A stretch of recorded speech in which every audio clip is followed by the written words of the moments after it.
Yo, what is going on, boys and girls? Welcome back to the show, the podcast, episode 21. How are you all doing? If you're watching on YouTube, you can see I have a guest with me this week. It is our guy who goes by many names.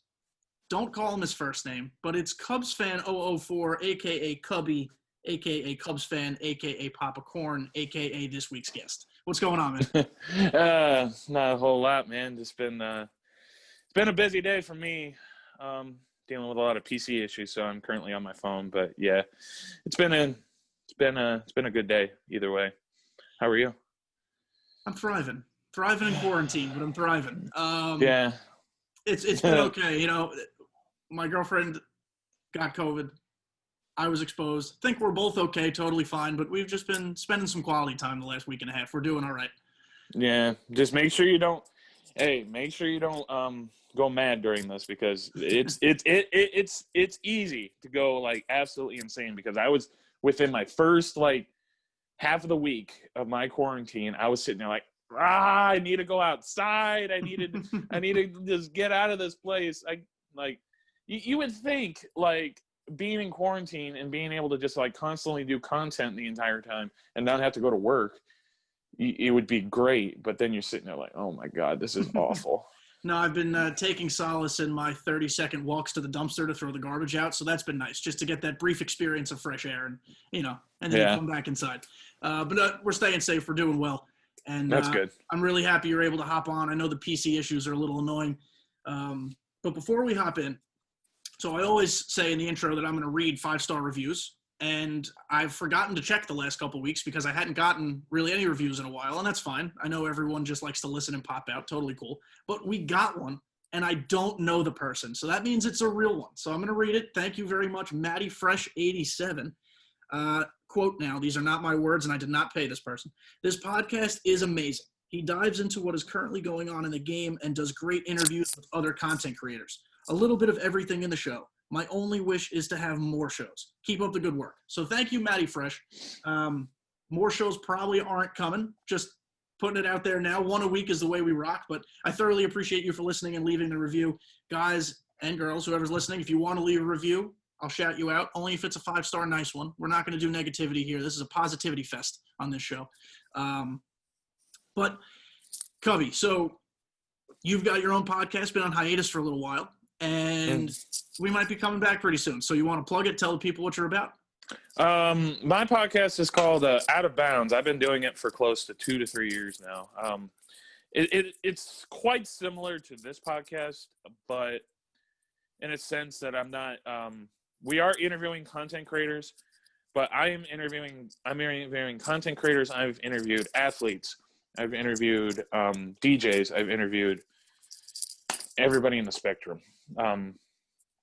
Well, one of them was a DJ that is my best friend, but it helps to have best friends in the content space and everywhere else. But basically, it follows similar to this. We interview, we talk to content creators, we talk to athletes, get to know them better, understand what they're about, understand their life, get to know them better.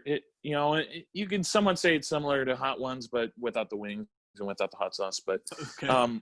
Yeah, that's a weird comparison, but I like it though. I just watched the most recent one with Daniel Radcliff, so it works. Yeah, and the new one I haven't watched that one, but the one with Undertaker, I love that one. I didn't see that one, so I'll have to go back and watch it. Yeah, you'll have to go back and watch it. It is so good. But it basically falls under the premise of getting to know content creators a lot better, putting a spotlight on their content, putting a spotlight on an athlete, putting a spotlight on DJs, anybody that brings out an interesting conversation for anybody that wants to listen. And as of right now, currently due to it was due to internet issues and due to having to more focus on content within MLB The Show 20 because I put it on hiatus right around the time when MLB 20 came out. So I wanted to I wanted to go deep dive into that, just like everybody else. But now with my internet issues finally subsiding, And now with like MLB 20 kind of slow down right now. Yeah. Obviously, most of the listeners know what I'm talking about right now. It will be starting back up soon. I can't give a definitive date, but it will be very soon. Probably within the next 2-3 weeks, maybe, I'd say, from the time of this recording. Mm-hmm. So, usually we are live. I'm usually live with that podcast every Thursday. But I will most likely stay tuned to that, because I most likely will be changing my times of when I do that podcast now. So stay tuned on my Twitter account or the podcast account. My Twitter account, Cubsfan004, or my podcast Twitter account, OutofBounds_pod. So, cool. Yeah. And I love what you said about just kind of shining the spotlight on the people you're interviewing. That's kind of been my goal with the podcast when I'm able to have other creators on. You know, I'm a sports journalist. I'm a storyteller. I love hearing stories, listening to stories, reading stories. And in this medium, you know, as a podcast, I can just kind of literally prompt you and let you go and tell your own story. And that's, you know, when people are watching you on Twitch or when they're following on YouTube or the podcast, whatever it might be, they're seeing you in that one way. And that's fine because that's the brand you are putting out there. But you're so much more than just a Twitch streamer. You're so much more than just a podcast host. Like you have a life. And this is kind of our way to just kind of shoot the shit, get to know each other, and let the people who like you or the people who don't know about you learn some more. Yeah, exactly. It's and that's one thing I love about doing it is I've met so many cool people in the process of doing it. Like I've interviewed countless people in the spectrum of content creation. I've interviewed 2 athletes. I've interviewed a DJ, like I said, which was my best friend. It's just fun getting to know more about them, or letting my viewers know, helping them get to know about them a little bit more, allowing them to ask questions, allowing them, you know, to do whatever they would, ask them anything they would want. Mm-hmm. It's a very fun thing to do, and you gain a lot of respect, and you gain a lot of friends doing it too, because God, there's so many people I've interviewed. It would probably take up the whole podcast for how many people I've interviewed, because I've been doing I could say podcasts too. I interviewed Scuffy on my first ever interview for this show, and then the next one was Yayo, and I talked to Serenity, and these are guys I had never dealt with or met or talked to before, period. And now, you know I can reach out to them if I need anything. We'll talk back and forth on Twitter. If I pop in a stream, we say hey and we talk. Like it really does open the door for relationships that you wouldn't have had otherwise. Mm-hmm. Yes, exactly. I ended up interviewing a guy by the I don't know if you're like how familiar with like the YouTube space you are, but I interviewed a guy by the name of Zach TTG. Okay. And he is a part of a group called 2Hype, and 2Hype just got I interviewed him way back in like 2017 or 2018. Now this gentleman has just him and his group has just signed with the esports organization 100 Thieves. Wow, that's wild. So that is, yeah. So you're in on the ground floor is what you're telling me. I mean, something like that. It helps with the fact that I was able to meet him at TwitchCon and talk to him about it. But yeah, he is a really good dude, and he is a very helpful dude. And the interview I did with him was absolutely fantastic because it ran for close to almost 2 hours. Oh wow. That's how long we sat there and just talked and shoot the shit, and had people asking questions, had chat talking to us all the whole time. It was great. It was absolutely fantastic. But yeah. You know, and like you said, your show is so much more than just MLB The Show, but there is, I'm sure, a portion of it to that. And last week I interviewed Dodger Man Games, who's a great guy. Everyone in the MLB community knows him. He loves to pop in streams and talk to people and this and that. And he's got a podcast, the Dodger and Trash Show. So I asked him, his show, similar to yours, is more MLB expanded. It's not just the show. They talk about real life free agency, things like that. But I still asked him, I was like, when you think of content creation as far as video games go, mm-hmm. it's gameplay. and a podcast is not the way to show gameplay if it's just in its audio form. Mm-hmm. But how do you think maybe shows like mine, shows like yours, shows like his, and Inside the Show that Scuffy and Cougs have, how do you think that's just another way for people to consume video game related content? It's like, it's just a way, well, from my perspective of my podcast, it's a way for them to be able to, like, they could come hop into my podcast, and then all of a sudden I put up a new interview and it's with somebody that they don't even know. Mm-hmm. And then all of a sudden they go check them out, go check out their stream, and all of a sudden they have another person to consume MLB The Show, or watch this content creator play MLB The Show, or watch this content creator play another game, play something similar form. So in a sense, it's like consuming more content for video games, because you're meeting these new content creators, and we're also sitting there we're also sitting there talking about topics related to baseball, related to whatever spectrum they're in. Mm-hmm. And it's I guess I would say it helps them consume more. After they're done with the interview, they're like, oh, I want to get to, I want to watch this guy more and more. I want to see this guy's YouTube. I want to see this guy's Twitch. So I want to see more of the. Yeah, serving more as an introduction is kind of what you're saying. Yeah, serving more as an introduction to more gaming, more content, like, for other people to see. And it's that's why I like doing my podcast so much, that, like, it helps introduce, like, it helps people learn more about the person they've been watching, or it helps people learn more about people that they don't even know. Like, so it's really I'd say that's a way that they're, like, consuming more into MLB The Show, or more just into gaming content in general. But with Inside the Show, I know that they're constantly talking about the game. So yeah, it helps that it has more for Inside the Show. It has more, like, gives a perspective of what they think about certain things in content, so on and so forth. Yeah, and that's the way I kind of look at the podcast medium for this game anyway, is like when you're watching a YouTube video, 9 times out of 10 it's gameplay, and it's, let's cut to every out, let's cut to every hit. And there's nothing wrong with that. That's that platform. But what we can do in a podcast is be really raw and just be like, all you're going to listen to right now is our analysis and opinions. There's no gameplay to distract you. In gameplay, they don't have much room for the analysis and opinions, because they're talking about, line out, this, that.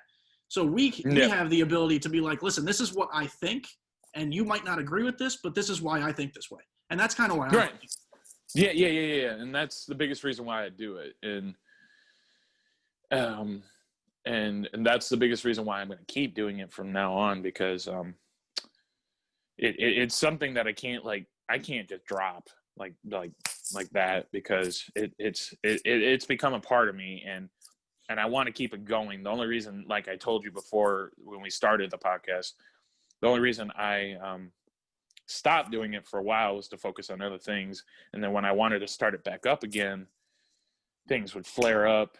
I would not be able to stream. I would not be able to make content without, like, any sort of upload speed with my internet. So that's a whole nother story, though. Well, we're looking forward to the comeback, I'm sure. Oh yeah. And so if we'll shift gears just a little bit here. Very broad question. What do you think of this year's game? Do you hate it? Do you love it? Does it suck? Is it the best? Where do you stand? It's not the worst game it's not the worst MLB The Show I've ever played. There's people out there that constantly say this is the worst MLB The Show they've ever played. And I'm sitting here like, you didn't play MLB The Show 18. MLB The Show 18 was one of the worst gaming experiences I've ever had in my life. And people can sit here and tell me this, that it's the worst game ever, but I would put 19 above that. Okay. Because 19 was a constant line drive out. And we see a lot of that in this year's game, but not as much. But there's just a lot more added to it.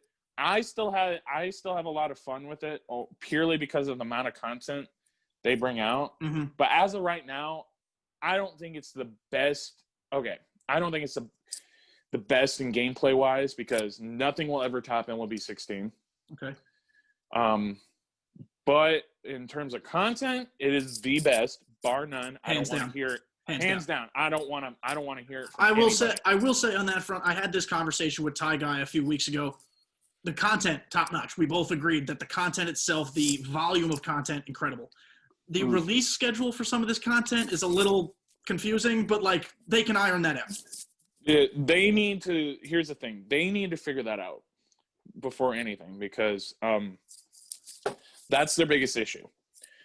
A lot of these cards are like getting released so late, and we're sitting here like, why the heck are you releasing 95 overall so-and-so in like December? Or December. Mm-hmm. I mean, okay, granted, the whole run it backpack thing, that was a brilliant idea. And it's strictly to finish collections. Like, people realize only a handful of those cards are actually usable.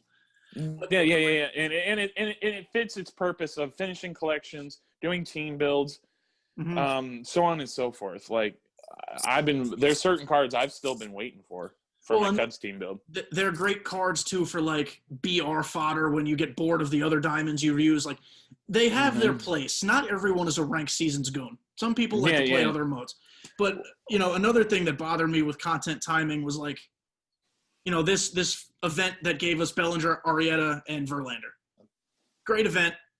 Other than Bellinger, you can argue good reward or not, whatever. It's also going to take a while to get to those 50 win or 40 win thresholds. But you release the event for the first time over the Thanksgiving holiday weekend. And I know Thanksgiving this year is different than it ever has been before, but it's like, it's a holiday weekend. People are kind of preoccupied. And you're going to put a timed event with the card everybody wants that weekend? Maybe I might just overthink it. Well, it does help that they made it stretch out, because now when you go into the central part of it, it's still the same rewards. Thankfully, yes. Thankfully, if they did it like just one weekend, you have to get 60 wins. That would be absurd. Yeah. I mean, granted, I've seen people get 60 wins in one fucking night, but. Sorry, apologize for my words. We can use any words we want here. This is a safe space. All right, cool. Well, not everything, but within reason, we can use. Yeah, within reason. I know my limits, but like, my mom hasn't yelled at me yet for cursing on the show, so. Okay, fair. Yeah, fair enough. But basically, it's it would be fucking insane. For them to do that, even though I've seen like people do like crank out 60 wins in one night, or get like crank out 40 wins in one night. But I will say, when they first released Gossage, I cranked out, I think it was 40 or 50 wins in 2.5 days, because I knew like, this card's gonna sell. I need to get it as fast as possible. But I didn't have a life for 2.5 days. I didn't. I ended up. I was so hard into that, and I was like. I stayed up until like 1 o'clock in the morning just to get my last 2 wins for it, because I was sitting there like, please let me get these 2 last wins. I can go to bed. And I forgot specifically what that event even was, but I felt like it was an easy event. Something about the cards you were able to use. It was really easy. Postseason. Is that what it was? Yeah, that one I enjoyed. It was, but everyone knows that when you bring out Goose Gossage, it's going to be an endgame card, no matter what. Mm-hmm. Like, it's gonna sell. Like, granted, it's gonna sell, but here's the thing: do you want to sell him that bad? Because if you sell him, you're gonna be missing a key bullpen piece when you go into Diamond Dynasty. Let me tell you.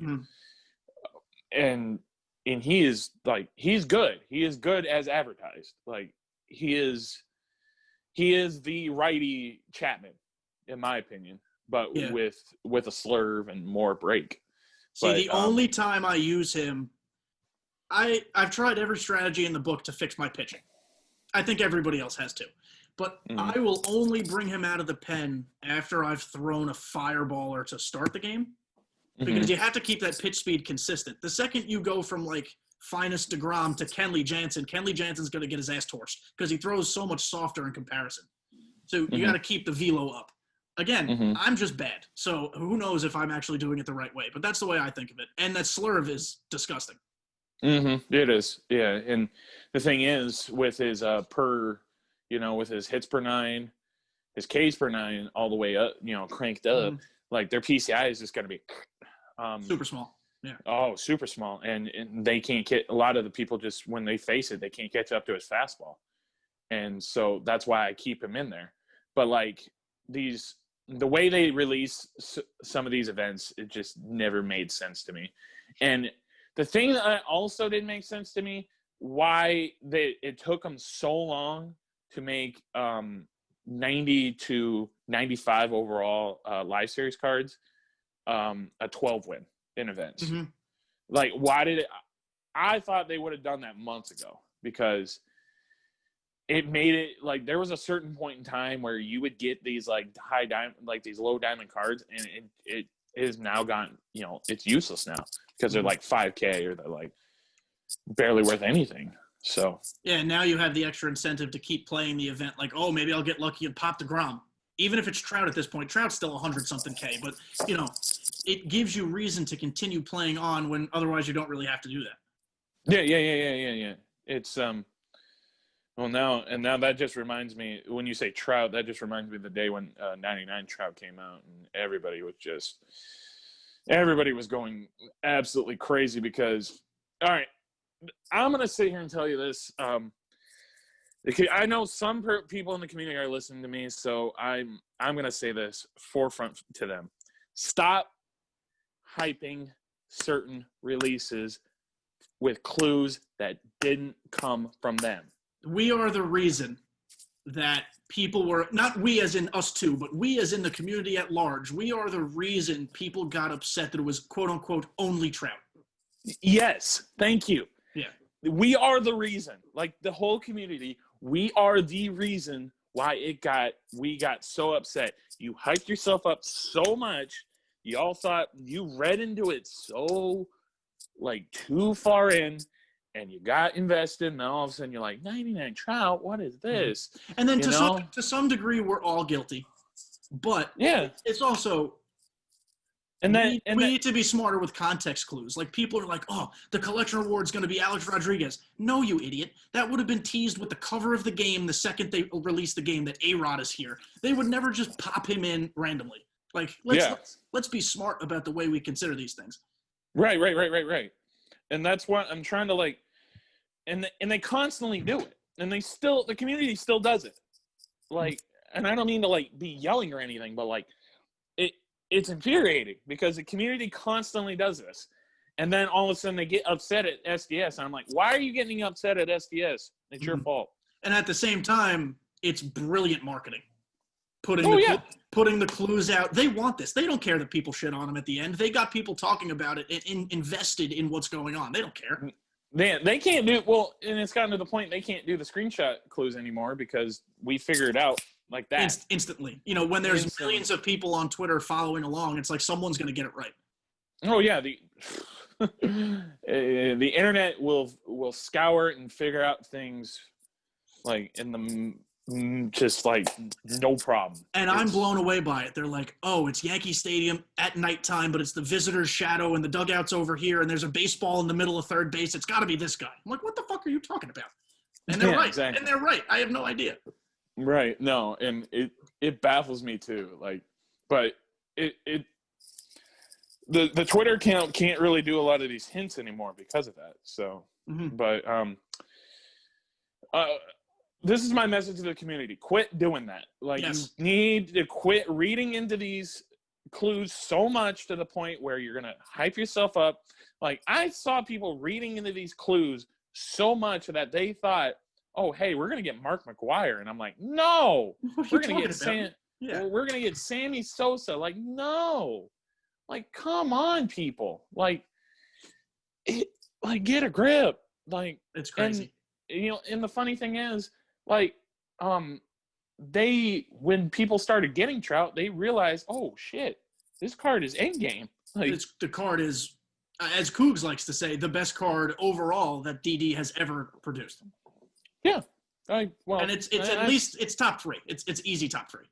No, it's easily top 3. I mean, we could sit here and do a whole list about the cards I've enjoyed this year, but that would be finest Juan Soto being right toward the top for me. Yeah. The fielding doesn't bother me. I play all my home games at Ship It, so left field is like a little league left field anyway. It doesn't matter. Good point. Yeah. And to the people that say that they hate people that play on Ship It constantly, just shut up. If people think I'm a troll for doing that, I promise you that's the only troll thing I do. So it's fine. Well, I'm sorry that like any other stadium I play in, the ball just doesn't go out. Like, and it's the thing, I feel very comfortable there as far as you can always see the ball. When you hit the ball, you know what's going to happen just because it's probably going to go out if it's in the air. It's a very predictable, easy to play stadium. And is it a little high scoring? Sure, but don't you play the game to score runs? I mean, like that's what we want. And I want to get rewarded for the swings I make, and I'm going to get rewarded if I go in that stadium. And there's just certain people in the community that say that it takes no skill to be playing at that stadium. I'm like, I don't know about that. You could argue. This is devil's advocate. You could argue it takes some more skill from the pitching end because you have to prevent them from scoring. Yeah, and I don't want to continuously shit on the community, but like, goddamn, sometimes it's just. I've been in this community. Okay, I mean, we can get into a whole spiel about my story, like in a little bit, because I'm sure you're going to ask me about my story. Yeah, I figure we do that after the break, but yes, definitely. Yeah, but I've been in this community for 5 years, 5 long years, and I've seen everything. I've seen the trolls. I've seen the people. I've seen the comp. I've seen lately the comp teams. The comp teams are weird. But I don't have much experience with them, so yeah, thank God you don't. But it's like there's so much that you will find in this community that is either crazy or just plain stupid, in my opinion. But it is still, in my opinion, one of the nicest, one of the best communities out there. You're just it's amazing. It's just like any other gaming community you're gonna find. You're gonna find those trolls. You're gonna find those people that are idiots. But I've been doing this since June, I want to say. Have I muted some folks on Twitter? Sure. Have I blocked anybody? Not yet. But you'll get to that point. I'm sure. But from day one, I've been welcomed. People are like, oh, yeah, absolutely. I love what you're doing. This is great. Keep doing you. And, like, some other communities, you'll enter it and they'll look at you as like, oh, no, competition. And maybe that's the case to some degree, but it's also like we realize the more of us there are, the better off our community is. Right. And no, I don't know. It's been very welcoming from the start. Yeah, I agree with that. But yeah, it's one of the most welcoming communities, and it does help that it's small, but it's only going to get bigger next year. Mm-hmm. I agree, and that's why I'm happy I started this when I did. Yeah, you get that jump start right into it. So yeah. One other thing I want to talk to you about before we go to break, another community-based question. The community has been kind of divided on gameplay on PS5. So I think it's super smooth. Any problems that exist are problems that already existed before it moved to PS5, in my opinion. I know, like, your friend Kyle really, from what I've been able to see based on his content, has not liked the way it plays on PS5. And I know he complains about it on Twitter, too. And he's probably, based on his experiences, he's totally right to complain. Everyone experiences the game differently. But what do you think of the way it plays on PS5? There's like a setting in options that goes faster, smoother. It's like an option that you could choose to like make the game look a little bit like make the game look a little better. But when you switch that off, the timing of your swing, the timing of your feedback and whatnot, it messes with it a little bit when you change it to the graphics a little bit. So see, I didn't touch the graphics. I just took it out of the box, plugged it in, started playing. Okay, fair enough. But I did the same thing, and then I started messing around with it just a tad bit, and I've finally found my sweet spot just a little bit now. But it plays smooth.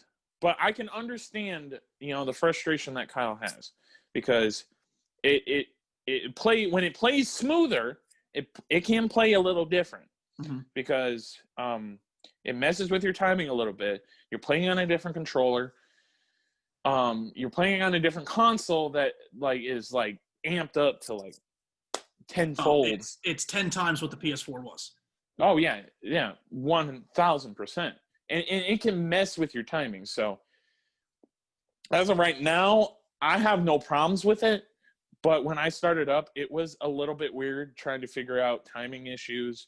The biggest thing for me, it messes with my timing issues, with my hitting and timing and whatnot. Anything else, really, hasn't really messed with me too much. Maybe I can't say it messes with my pitching because I suck at pitching anyway. So, right. I mean, the controller itself, I find to be more comfortable than the PS4 controller. I actually love the new controller. Heck yeah. But the one thing I've noticed that I guess I've just subconsciously gotten used to is that there might be a little bit of input lag for analog pitching, just a little bit. And so that's something you just kind of adjust to. But otherwise, like I said, I mean, I think it's great on PS5. I mean, I'm sure 21 made for PS5 will be, hopefully, much, much better. But I've had no problems transitioning from 4 to 5. Oh yeah, no, I had a bit of a roadblock, and then I just I slowly played around with it and figured it out. So basically, I don't have too many issues. I think it plays smooth, but I can understand why people like Kyle, who complain about it a lot, have issues with it. And even Magunsky had problems with it. I remember when he was talking about it, and he figured out this whole settings thing, and it helped out his game immensely, especially when I'm watching him play on videos now. So, and when guys like Magunsky and Kyle are making valid complaints about the game, I know SDS doesn't always include them in their public-facing materials, and that's because they're not always family-friendly, and that's fine. I love their content. People love their content. It is what it is. But, when they're talking as top 50, top 10 players in this game, SDS needs to listen to what they're saying. Oh, hey, yeah, 1,000%. Both of them, though, have really transitioned into the competitive but also entertainer role. Yes. I could put that a lot into perspective with Magunsky because I know him a lot better. Because when I knew him, he was a guy that was constantly competitive, constantly wanting to be in the top 50, constantly wanting to be so good at the game that he's going to be making so much money off of it. Now this man is on YouTube. God, he's got to be up to 60K on YouTube. It's something it's in that ballpark, definitely. Yeah, it's in that ballpark, and he is one of the funniest dudes. Oh, he's hysterical in the community now. I would put him over Kevin, and that is saying something. See, my comedy top 3. This is an interesting debate too. Is Dimmu, who I love, Kevin, and Magunsky. The 3 of them, you could put them in any order, and I'm down. Yeah, bar none. Yeah, bar none, because I constantly watch Magunsky, and now I have to sit here and control myself from saying "dot" or saying "yeah" or "robot." Or I have the nicknames that he uses for his guys that I'll just randomly blurt out, and my girlfriend's sitting on the couch did you just say titties? And I'm like, yes, Fernando Titties. That's what it is. Fernando Titties, or not Jimmy Fox, Jimmy Fox. Yep. That's one of my favorites. Yeah, and it's guys like that who, like we said, maybe SDS can't always include them because of their content, but at the same time, they're getting people to recognize the game. They're getting people into the game. They're so important to SDS. Yeah, and I can sit here and say that the growth that man Magunsky has had is just absolutely insane from what I used to know him, because I've been in this community for a long time. I've known him for a long time. To see the kind of growth he has had in his content, and him being an entertainer and becoming what he has become now, it's crazy to me. Absolutely crazy to me. Absolutely.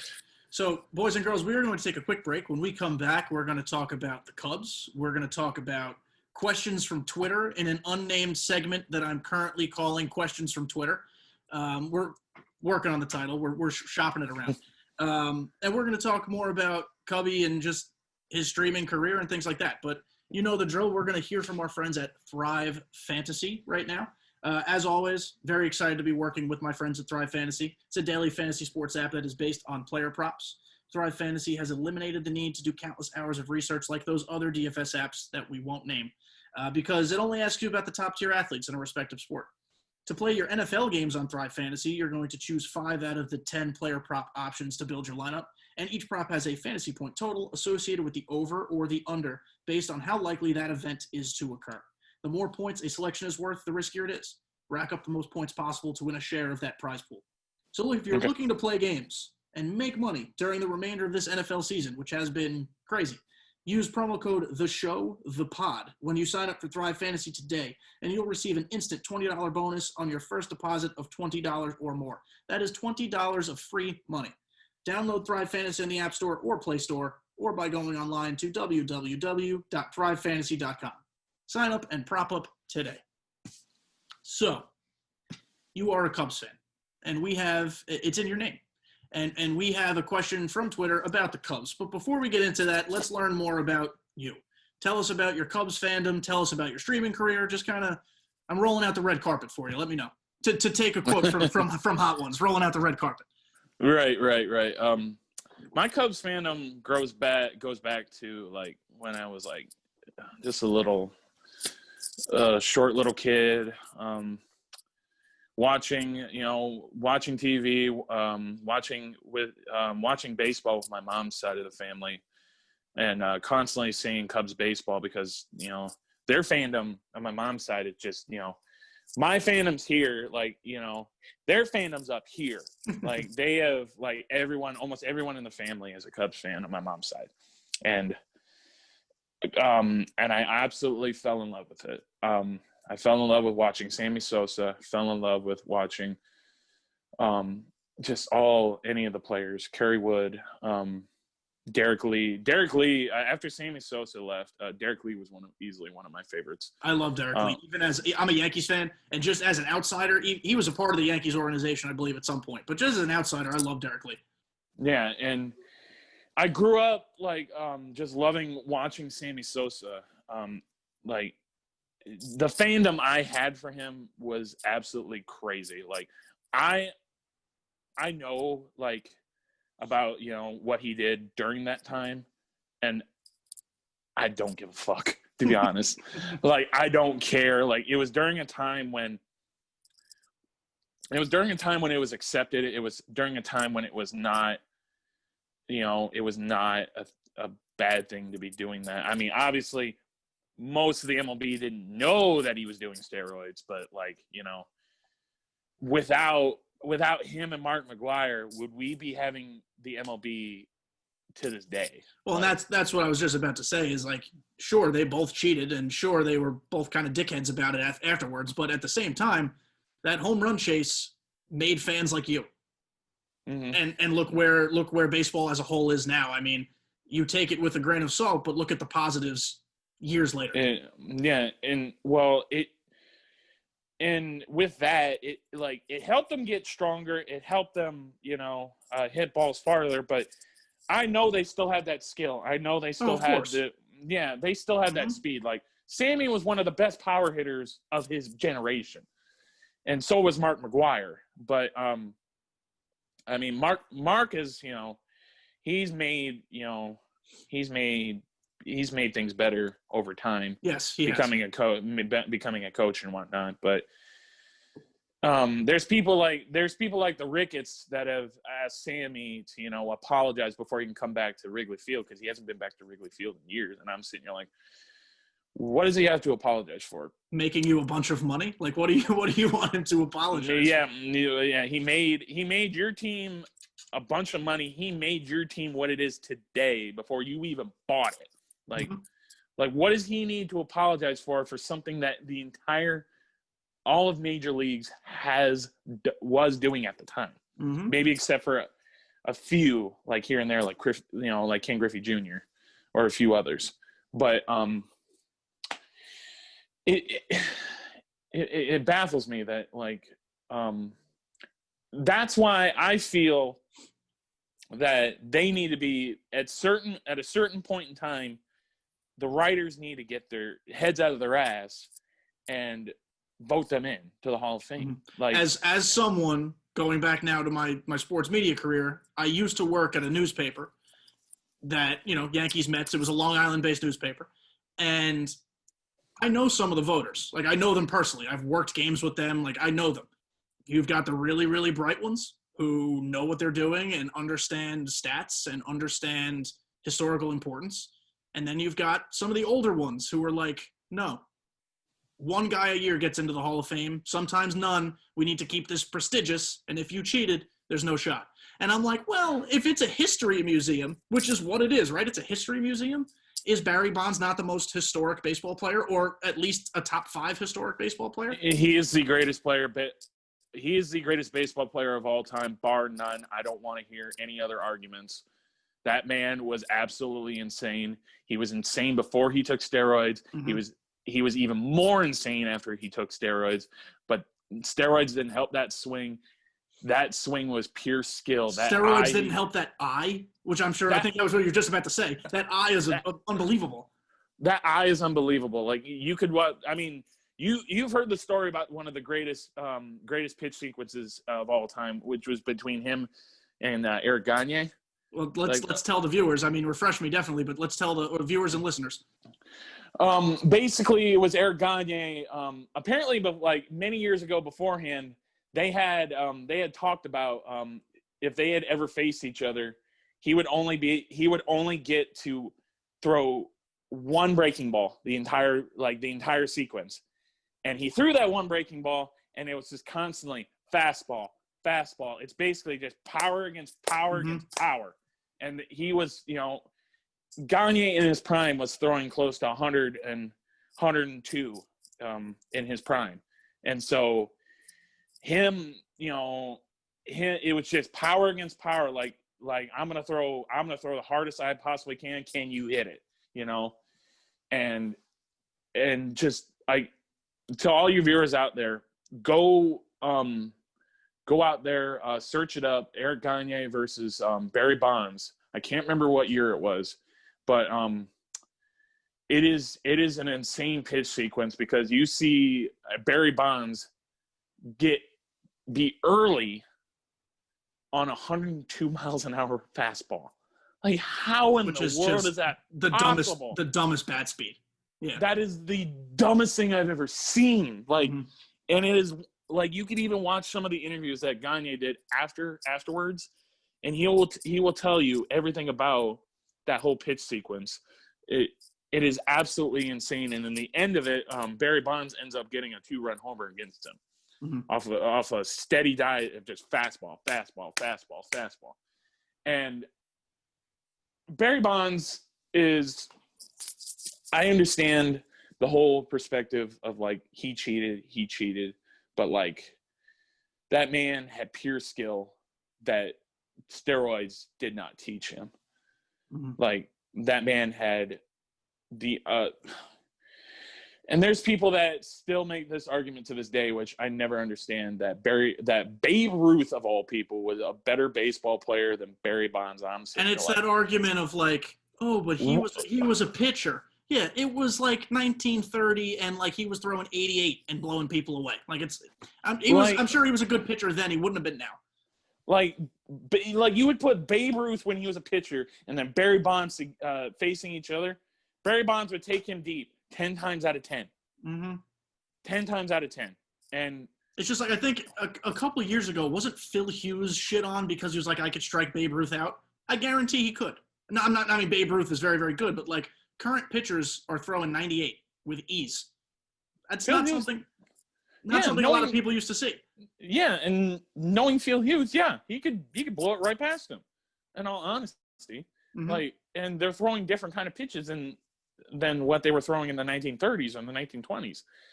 And it just baffles me that, like, at a certain point in time, we've got to get to that point where you've got to accept the steroid era, because it's a certain era that we were in when it was accepted. It's an era that saved baseball. And if anything, an easy solution is to divide the monument portion of the Hall of Fame into an era-based wing, where it's like the pre-World War II era, this era, the steroid era, the post-steroid era, and just like give each era its due. It's a history museum. You can't teach the history of baseball without telling people about Bonds, McGwire, Sosa. Eric Gagne was on PEDs. Like you can't tell the story of baseball without that. Yeah, you really can't. And these writers need to get their heads out of their ass, and it bugs the hell out of me, because I see one of my favorite baseball players of all time who was an absolute insane. Like, he was absolutely insane during his prime, and I fully believe that he deserves to be in the Hall of Fame, like along with Mark McGwire, along with Barry Bonds, Rafael Palmeiro. Rafael Palmeiro. He's an idiot, but Rafael Palmeiro. Yes. But yeah, granted, that is a completely different story. But guys like Jeff Bagwell, guys like we're gonna go to the full spectrum. And then there's like kids to this day that are fans of the MLB, like fans of baseball right now, and they're sitting here saying Ken Griffey Jr. is overrated. I'm like, what do you Ken Griffey Jr. is one of the most talented pure baseball players of all time, and there's a reason I have my little legacy honoring section over there to him, because he is, you could argue he made baseball fun, not just like fun to watch, but like he brought a personality. He glided to the ball. He had a beautiful swing, the best lefty swing of all time. Like, Ken Griffey Jr. is a monumental figure in baseball. Right. And he was the face of MLB for a long, long time. Mm-hmm. And just sitting here saying that he is overrated, then there's people making an argument that Ken Griffey Jr. was bar none a better baseball player than Mike Trout. And I'm like, no, the stats don't back that up. No, you could argue that had Ken Griffey Jr. not gotten hurt ever, which is an argument that's hard to make, but you could say, had he never gotten hurt, he'd be the all-time home run leader and like the all-time offensive leader in many categories. Oh, yeah, 1,000%. But like Mike Trout, you could make the argument that Griffey was more of a face of baseball than Mike Trout will ever be, because honest to God, that is true. Because Mike Trout works behind the scenes, if that's possible. Yeah, Mike Trout's not even the face of baseball right now. Mm-hmm. Yeah, that belongs to Fernando Tatis Jr. Most likely, I would agree with that. I mean, but you could also make the argument with certain other people. Like mm-hmm. there's certain other players that you could call them the face of baseball. The face of the youth generation, because the face of the youth generation of baseball right now is Tatis Jr., Javi Baez, Juan Soto, they're all up there. But my Cubs fandom runs deep.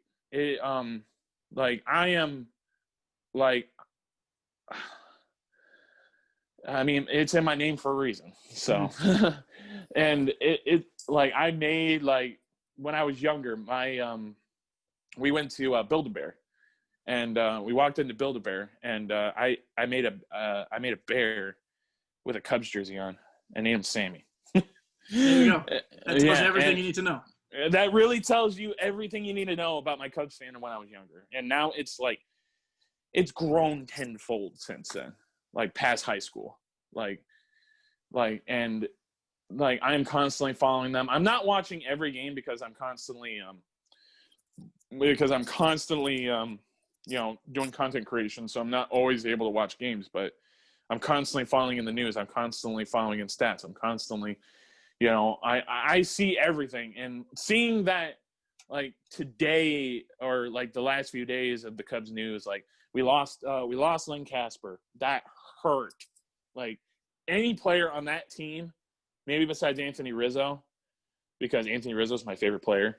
Mm-hmm. Any player on that team could go, and I'd be a little bit heartbroken. But seeing Len Casper go, because he's been the voice of the Cubs for a long, long time, ever since Chip Carey and Steve Stone left. Seeing him go broke my heart. Like, it hurts. That man is the voice of Chicago. And he's still going to be the voice of Chicago now because he's working in radio for the White Sox. I don't quite understand why he wanted to go to radio, but I guess he had some sort of dream. He wanted to be working in radio over TV, which, can't fault a guy for wanting to have dreams. But, like, it hurt seeing that man leave. Like, and it hurt seeing Kyle Schwarber get kicked to the curb because we didn't want to pay him $8 million. So, which is not a ton, but I mean, it's a baseball decision. Now, this leads us into kind of our question from questions from Twitter. Again, not trademarked yet, working on it. This is from Eli Gaddy at Gaddy_Eli. I suppose you are a Cubs fan, correct? So how do you feel about the approach the Cubs are taking this offseason, like letting some players go, a.k.a. Kyle Schwarber? Are the Cubs starting a rebuild, or would you consider this like a soft reset? Like, where are we in the Cubs kind of timeline right now? It's going to be a soft reset, but from the sounds of it, they're trying to cut payroll because a lot of these teams and a lot of these billionaire owners are crying poor at the moment. Yeah, they're BS. Yeah, you could go on for days about that shit, but like they're crying poor, and I don't want to hear it from the Ricketts because they've been crying poor for quite some time now. They're claiming that they don't have any money to put into payroll when you just sold the company that you own. It's like a stock trading company that they own. They just sold it for close to billions and billions of dollars. And I'm sitting here like, you're going to sit here and tell me you don't have money? You're going to sit here and I read a report, like I said, a Yankees fan, I read a report the other day. They really only have room for one big free agent. And, whatever, that's fine. I think DJ LeMahieu is so important to that team. You can't let him go. But then they're saying if they sign LeMahieu, they can't re-sign Tanaka. Tanaka has his ups and downs. He is the heart and soul of that pitching staff in the playoffs. You're going to let him walk? You're going to let him walk? That's ridiculous. Oh, no, I agree. And then there was reports coming out that saying that they were going to try, if they wanted to try and cut payroll and get as many pieces as they possibly can, the Cubs were going to think about trading, or they should think about trading Yu Darvish. And I'm sitting, you're like, well, I even saw after the season he just had. That's rough. Here's the thing. After seeing, I didn't see the full video that Mark made. Draftnik Mark, you obviously know him. Yep. I know him pretty well too because he got into the MLB community pretty right around the same time I did. But he made a video on it too, and I need to watch it a little bit more. But they're claiming, there's like articles that are claiming that if they want to get as many pieces as they possibly can, they should consider trading Yu Darvish. But the problem I have with that is like the problem that the Cubs have had has always been pitching. We've always had a problem with pitching. We can't always had a problem with developing pitching in the major league or to get to the major leagues. Mm-hmm. We didn't sign. Well, obviously it took a lot longer, but we were always not signing pitching until we ended up signing Yu Darvish and John Lester. And John Lester. Well, I'm gonna tell you right now, John Lester, that man needs like a plaque, a statue, whatever. Like, we will retire that man's number in Chicago. That man is one of the most influential people in this generation of Chicago Cubs baseball. Like, supremely important. His signing kickstarted everything. Like, and he is one of the most important signings we have ever made in the last 10 years.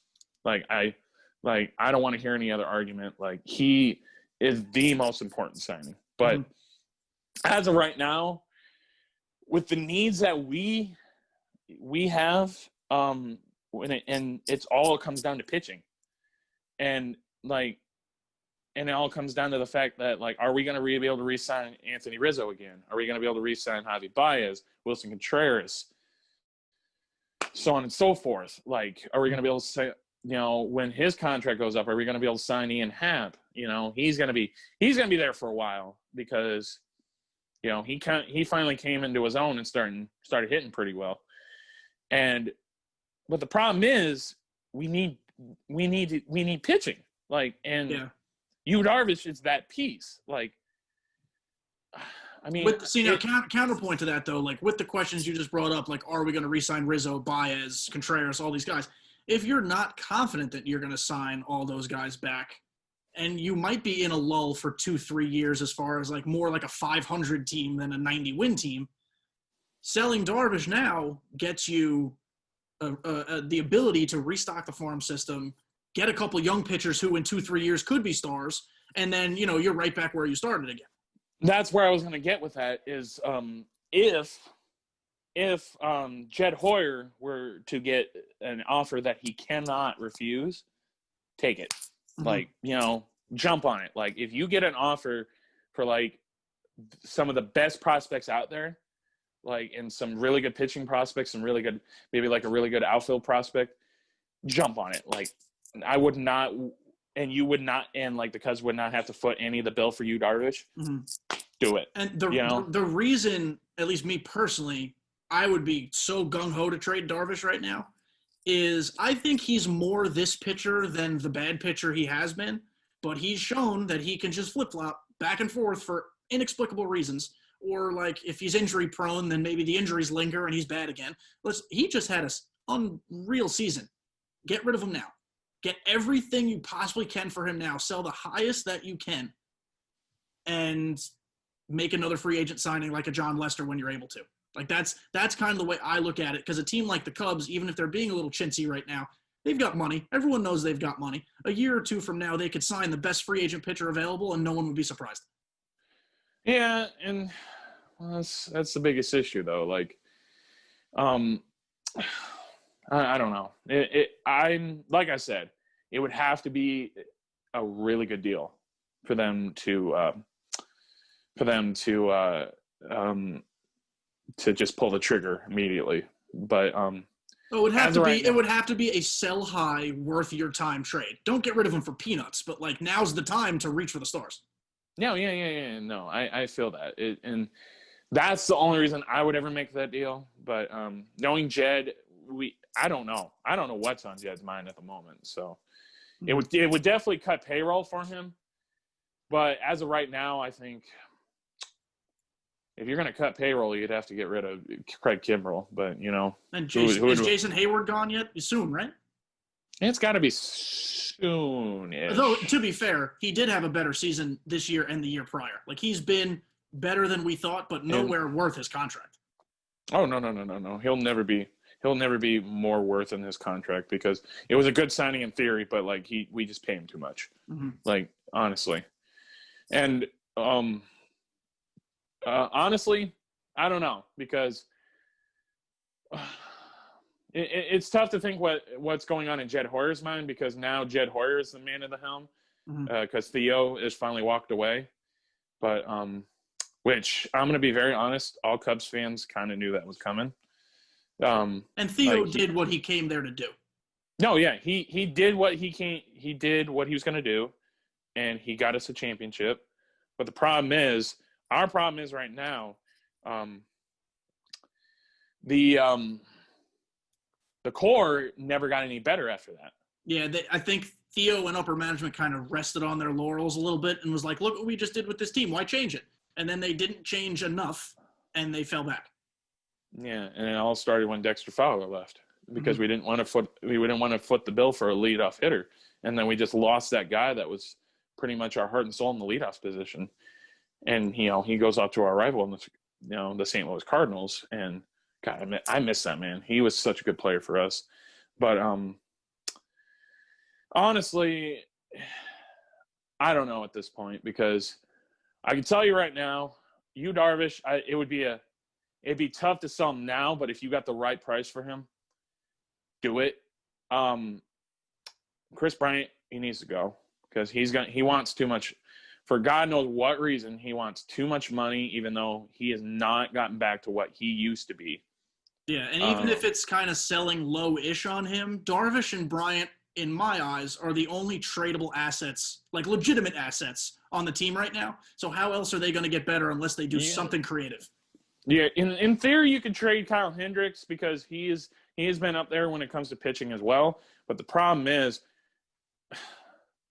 you would want to sell Darvish because his ceiling is high, and Hendricks' contract is very friendly for the team right now. So we want to keep him and keep his pitching. I don't know. It's a lot of – the thing I could tell you right now, it's a soft reset. We need to jumpstart on getting rid of Bryant. Problem is, we don't know if any team wants to take his contract. I personally feel we need to find a way to get Schwarber back. I understand why you didn't want to pay him $8 million, because honestly, he's not worth $8 million. He really isn't. If you keep him at what his current salary was, I mean, there's nothing wrong with that. What was it, $4 or $5 million? He was somewhere in that range. Yeah, it was in that ballpark range, but like, I didn't see that come. Like, I didn't see him getting non-tendered. Like, I did not see that coming at all. I saw it coming with Albert Almora Jr. because he's not good. He is falling off. From when we drafted him to when he made it to the major leagues, he's fallen off a cliff. Yeah. And he refuses to change his stance. He refuses to change anything about his way of playing baseball. And you need to just let him go. He was absolutely garbage. He made sense, but I think with Schwarber, had we gotten definitive answers that yes, the DH in the National League starts next year, Schwarber stays for $8 million. He's worth $8 million if there's a DH. Oh yeah, I agree. And it's going to be a problem because now you've got all these other clubs, including AL clubs, that are going to probably jump on trying to get Schwarber. Like hell, I remember a certain story about when the Cubs were trying to trade for Aroldis Chapman, and the Yankees wanted Schwarber. I'm glad we got Gleyber instead, for what it's worth. But yes, I remember those rumors. Yeah, don't remind me. I mean, I will take that. I will still take that trade, bar none, no question about it. Like, at the time, we didn't need Gleyber. We had Addison Russell. Obviously, we didn't know about we didn't know about at the time his issues. Yeah, he's a piece of garbage. Yeah, exactly. But we didn't know about that at the time, and we were in win now mode, and it got us a championship. We'll take that. I will take that trade 10 times out of 10 again. And there's people sitting here questioning, well, why did you guys take that trade? You guys lost a very good value of Police and Gleyber Torres. But yeah, you won a World Series. We won our first World Series in over 100 fucking years. Like, come on. Like, it was a win-win trade for both sides. And you guys even got Chapman back. Which I'm probably in the Yankees minority on this front, but I dislike Chapman. Obviously, as a person, he's not a great person, but like, he's the sweatiest person probably in baseball. The second he toes the rubber, it could be 30 degrees. He's sweating like crazy. That's not what I like to see from my closer. I like to see some composure from my closer. And I like to see a closer who doesn't let up home runs in the ninth inning every postseason, which he loves to do. But I mean, theoretically, the Yankees made a very, very wise move by trading him, getting Gleyber, and then saying, hey, we'll just give you money to come back. Yeah, because we weren't going to foot the bill for him. Because then we ended up trading Jorge Soler for Wade Davis, and look how that ended up for us. Jorge Soler, he would have been. It was right place, right time for him to be with the Royals because they sucked. They needed a bat, and he just blossomed. I don't know if the Cubs ever would have given him that time. Yeah, and he was a terrible fielder, to be honest. But well, it's like having another right-handed Schwarber. Yeah. It basically was at the time. But, Chapman got ruined by Joe Madden.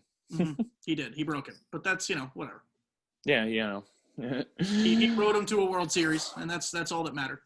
But under with the Cubs right now, I feel like they need to do a soft reset. I don't think they need to do a full rebuild because if we're going to do a full rebuild, you got to clean house. You got to get rid of everybody. You got to get rid of everybody. Baez has to go. Rizzo might be hard to get rid of because first basemen are like a dime a dozen, but you could trade Baez easy. You could trade Contreras super easy. But here's the thing, and that's the problem. That's the problem I find with trying to do a full rebuild because Rizzo is the heart and soul of that team. Like, he is the man that started the rebuild. He is the man that that was there before, everything got better. Like, and he's one of Hoyer's guys, isn't he? From the Padres? Yes, he was one of Hoyer's guys. He was one of Theo's guys. That came up into the minor leagues in the Red Sox, and then he got traded to the Padres for Adrian Gonzalez. Yep. And then when Theo and Jed went off to the Cubs, they were like, "Hey, we would like that Rizzo guy back. What do you want for him?" And they're like, "Andrew Kashner." And Deal. look away. Like deal. Like we sat there, like Cubs fans sat there and questioned the deal because Andrew Kashner we thought was gonna blossom into something different. Not so much now, huh? No, sir. No. No, he is a player there. Oh yeah, we basically got one of the top first basemen in the league, and our franchise player for the years to come. And it'd be hard to get rid of Baez because he is another face of the team. Like he is a face of the youth movement. He is a face of that whole team. And Baez of Chicago. Baez is the moneymaker. Rizzo, as great as he is a good guy, but kind of boring as a ball player. Whereas Baez is like the showstopper. Like he makes the web gems, the bat flips, the this and that. He's the guy who like makes money. Yeah. I agree with that. Wilson Contreras is up there too, but he is like those three guys would be very, very, very hard to get rid of. Like you would I was telling you earlier, Len Casper, him going away, like him leaving would makes me cry more than any player leaving. If Rizzo left, I'd be bawling like a baby, and I would be sitting in my bed for 2 days. Like I would not get out of bed. I had that feeling when the Yankees decided to pay Jacoby Ellsbury instead of Robinson Cano, and now I don't care as much because Cano turned out to be like not incredible. Also a PED guy, which again it is what it is, but it's like, you know, if he was a Yankee, that would have been even worse for him. So. Yeah, no, I definitely agree. But yeah, I fully feel that they need to do some sort of soft reset and just get some valuable pieces for Bryant and possibly for Darvish if they can get a hefty amount for him. But yeah. Yeah. And let's transition this now back into the Cubs in the game and MLB The Show. So Cubs have had a long history of storied players, as we've talked about. Where do you think, or how happy are you with the current Cubs cards available versus what Cubs cards would you like to see down the line? I like there's a good amount because when you put the all-time Cubs team together, it's a fairly good team. I tend to use my rule of thumb is like half a season because Aroldis Chapman played half a season. He won a ring for us, so we'll just use that as a kind of a stepping stone for it. But as of right now, I feel like there's a good amount, but I feel like there could be maybe one or two additions, maybe like an Alfonso Soriano or a please give me an Alfonso Soriano. I don't care if he's Yankees, Cubs, Angels, I don't care what team he played for. Rangers, just give me Soriano. And he would get a card for that 40-40 season with the Nationals, and he would just be insane. Absolutely insane. But Alfonso Soriano, Sammy Sosa, obviously for obvious reasons, biased reasons. A Derek Lee from his season in 05, I think, 2005. Like his stats, I read somewhere like his stats, the amount of stats he had. There was only one other person that did that. His name was Lou Gehrig. Think about that for a second. Yeah, and those are the types of players that I find more fun to use. Like the Derek Lees, is he an all-time great? No. Did he have a 5-year stretch that was unreal? Yes, he did. And like those are the guys that we grew up appreciating. So give me those players. Those are the ones I want. Yeah. I definitely agree with that. But and those are the guys too. Sorry, I have memories of like I played MLB Slugfest 2004, and like I used to play with the Cubs that year because that team was loaded. Corey Patterson, Derek Lee, like all these guys who are really no names in the history of baseball, but are just like fun to use. Yeah, Corey Patterson, he was supposed to be so good, and he never ended up being anything. Just like him and Felix Pierre. I don't know if you remember that name. I remember the name. I don't remember much about him, but the name I definitely remember. He's center fielder, right? Or outfielder? He was a center fielder. He was one of our top prospects. He was supposed to be one of the best center fielders out there. He was so good in the minor leagues. And then did he go to the Orioles after? He did, right? I think that's where I recognize him from. Yeah, he ended up bailing to the Orioles, and he was just not as good as he was supposed to be. he was not a great player at all. He was supposed to be like one of our most prized outfielders we've ever had, and turned out to be just absolutely terrible. Yeah. And now, you know what I'd love from the Cubs? It might still happen because this game still has content bleeding out of it slowly. We still haven't gotten a high 90s Mark Pryor. And if Kerry Wood's going to get one, I feel like Mark Pryor should get one. He already has that low diamond. Why haven't we gotten a higher one? Oh yeah, he'll get one because he's had those. He was like injury riddled most of his career, and so he didn't get to do much more than what he could have because he was one of the most dominant pitchers of the mid 2000s, and if his high 90s card came out, I'd play with it in a heartbeat. Well, I love his delivery. It's very smooth. And even if he's not a 99, if he's like a 96, 97, I might still mess around with him. He's really fun to play with. Oh, yeah, easily. But as of right now, I could say that like an all-time Cubs team is really, really, really good. And there's like I said, it would be my top players I would want would be not even Alfonso Soriano because I would want him, but he's not at the top of my list. It would be Derek Lee and Sammy Sosa easily. And your all-time Cubs team got better in the last 3 weeks with Fergie, Jenkins, and Arrieta coming out basically at the same time. So that helps. Yeah, basically. And on the subject of Arrieta, I wanted to ask you about him. I just bought him to use in ranked seasons. Haven't used him yet. What's your review? I haven't used him yet either. Oh, man. Okay, you let me down here. I'm sorry. I figured with the cutter and the movement and the velocity, he'd be pretty good, but I've heard some mixed reviews. But I've heard some mixed reviews too because I watched Magunski play with him, and there was a lot of people that were wondering why he didn't get he actually didn't get a cutter. Oh, was the sinker? I mean, the sinker maybe is what I meant. It was a sinker. Well, it was a sinker, and everybody's wondering why he didn't get a cutter. It was because his cutter has so much movement that it's basically a slider. Yes, it was basically as fast as a cutter, but the movement of a slider. So it's basically a 90-mile-an-hour slider, like that is absolutely hard. That it comes at you and goes like the finest DeGrom slider.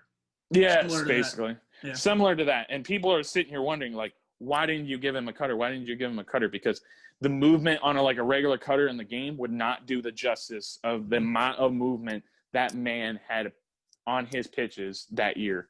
Like he was utterly dominant. That was one of the most dominant stretches of starting pitching I've ever seen. I think many people have ever seen. It was unbelievable. No, he was incredible. It was a magical season for that man. And I do miss him, but he wanted way too much money. And look what's happened. Look what's happened, unfortunately.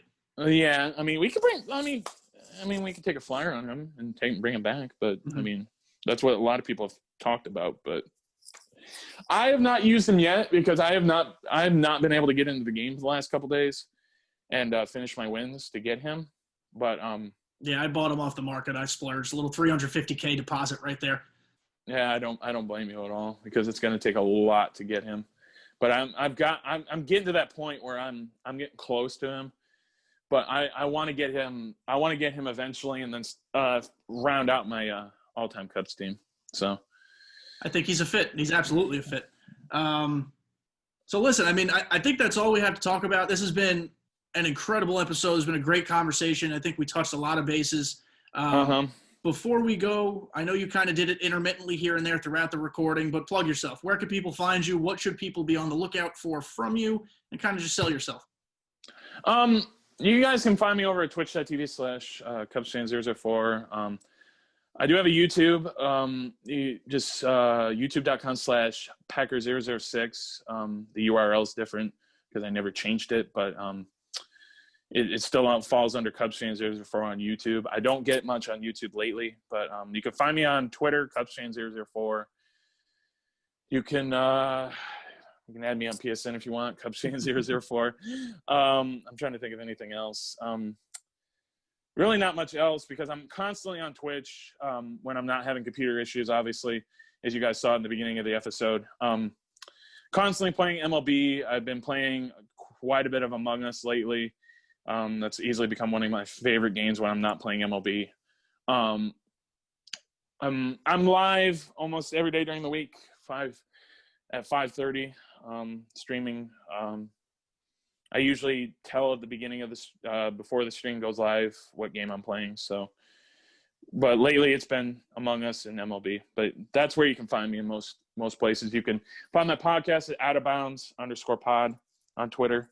You can search up the podcast on SoundCloud, Out of Bounds Podcast. On YouTube, it's all the episodes are all my past episodes are on my Cubsfan004 YouTube. So look for that.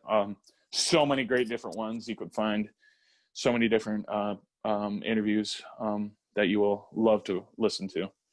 But yeah, that's where you can find me. I'm sure there was a lot of other things we could have talked about with my content creation journey, but we could say that for another day. I was going to say I've never had a 2-time guest, but we could absolutely make it happen. I think the people would like it. Yeah, definitely. I had a lot of fun with this interview. It was definitely a lot of fun. Well, appreciate it, man. Very thankful to have you on here. And guys, thank you so much for listening and watching. If you're on the YouTube channel, thoroughly appreciate it. We're slowly grinding away at growing that page up. Hopefully someday, maybe in the new year in 2021, we'll grow that page into more than just the podcast. Maybe there will be some content on there. Who knows? I keep saying that. Eventually, I'm going to say it so much that it clicks in my head to actually do it. Right. But for now, we just got the podcast. This is a great episode. Thank you all again for listening, and I will talk to you all next week.